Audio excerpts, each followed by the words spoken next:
Allora, io credo che i cittadini abbiano il diritto di chiedere di vivere in una città sicura e di chiedere alla politica e alle forze dell'ordine di avere un pensiero e un progetto per renderla tale.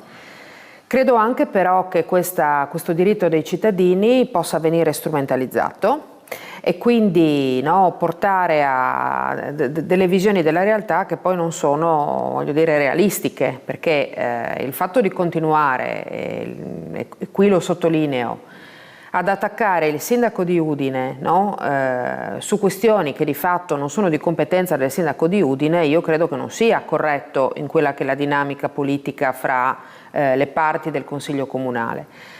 Allora, se è giusto che i cittadini chiedano un'attenzione e di intervenire per risolvere i problemi, ed è altrettanto giusto e necessario che la politica faccia un ragionamento su quello che sta avvenendo e su come si può dare delle risposte, tutte le strumentalizzazioni che ci stanno in mezzo, ecco, su quelle io ho dei dubbi in più. Ecco.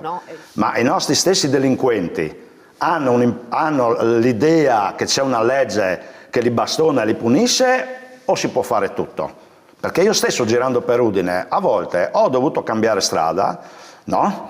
Oppure a rischio, perché qualche volta la lama in mano a qualcuno l'ho vista, perché per Udine ci giro, anche se magari non vado per questioni istituzionali. Ecco. Allora il senso di insicurezza, continuo a dire, che sta emergendo, è evidente che dopo i social aumentano la proporzione e la percezione di quanto sta succedendo, ma se tu vedi qualsiasi delinquente, che sia extracomunitario, che sia nostrano, dove decine di agenti devono bloccarlo, guaia, ecco, uno dice ormai stiamo arrivando alla totale insicurezza e alla giungla.